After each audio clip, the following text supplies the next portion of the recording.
Hi hello praise Lord. Mary Jones அப்படிங்கிற England சார்ந்த ஒரு குட்டி பெண் வேதாகமத்தை வாங்குறதுக்காக பல ஆண்டுகள் முயற்சி செய்து சின்ன சின்ன வேலையெல்லாம் செய்து ஒரு பெரிய தொகையை சேர்க்கிறாங்கங்க. அந்த தொகையை எடுத்துட்டு அவங்க ஊர்ல இருந்து 25 மைல் தூரத்தில் இருக்கிற பாஸ்டர் தாமஸ் சார்லஸ் அவர்களை போய் பார்க்குறாங்க. போற வழியெல்லாம் ரொம்ப கரடு முரடா இருக்கு, கல்லு முள்ளெல்லாம் குத்துது. ஒரு செருப்பு வாங்கிக்கணும் கூட அந்த பொண்ணு ஆசைப்படாம வேதாகமம் தான் வாங்கணும் வைராக்கியத்தோட போறாங்க. போய் பாஸ்டர் தாமஸ் அவர்கிட்ட சொல்றாங்க, நான் காசு கொண்டு வந்திருக்கேன், எனக்கு வேதாகமம் கொடுங்கன்னு கேட்ட பொழுது அவர் சொல்றாரு, என்கிட்ட ஒரு பிரதி தான் இருக்கு, அதை ஏற்கனவே ஒருத்தங்க ஆர்டர் பண்ணிருக்காங்கன்னு சொன்னோன்னே அப்படியே மேரி ஜோன்ஸ் உடைஞ்சு அழுகிறாங்க.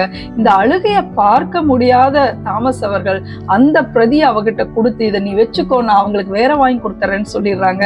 மேரி ஜோன்ஸ் சந்தோஷமா அந்த வேதாகமத்தை வாங்கிட்டு போயிடுறாங்க. ஆனால் அந்த அழுகையை பார்த்த தாமஸ் அவர்கள் என்ன செய்தார்னா, தங்கள் நண்பர்களோட பேசி இது போல வாஞ்சியா இருக்கிற ஒவ்வொருவர்கிட்டையும் இந்த வேதாகமத்தை நம்ம கொண்டு போய் சேர்க்கணும்னு சொல்லி சர்வதேச வேதாகம சங்கத்தை உருவாக்கினாருங்க.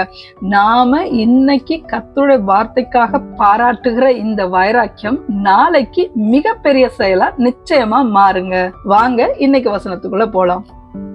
தங்கள் ஆபத்திலே கர்த்தரை நோக்கி கூப்பிட்டார்கள், அவர்கள் இக்கட்டுகளில் இருந்து அவர்களை விடுவித்தார். சங்கீதம் 107:6. ஈஸி தான், 2 லைன் தான் சொல்லலாம் வாங்க.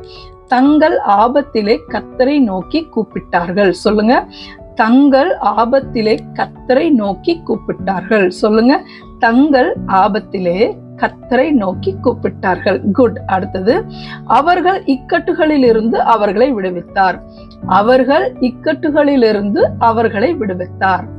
அவர்கள் இக்கட்டுகளில் இருந்து அவர்களை விடுவித்தார். சேர்ந்து சொல்லாங்களா? தங்கள் ஆபத்திலே கர்த்தரை நோக்கி கூப்பிட்டார்கள், அவர்கள் இக்கட்டுகளில் இருந்து அவர்களை விடுவித்தார். சங்கீதம் 107:6. இதே வசனம் இந்த பகுதியில 4 முறை வருதுங்க. ஒவ்வொரு வசனத்துக்கு முன்பாக இருக்க வசனத்தை நீங்க வாசித்து பார்த்தீங்கன்னா பல இக்கட்டுகள் அங்க சொல்லப்பட்டிருக்கு. நம் வாழ்க்கையில கூட ஒரே நேரத்துல பல ஆபத்துகள் இக்கட்டுகள் சேர்ந்து வந்தாலும் அதிலிருந்து விடுதலை ஆக்குகிற வல்லமையுள்ள தேவன் நமக்கு இருக்கிறார். அவரை நோக்கி நாம் பார்ப்போம். நாளைக்கு இன்னொரு வசனத்தோட உங்களை நான் பார்க்கிறேன். டாடா, பாய் பாய். வேதம் என் மன மகிழ்ச்சி.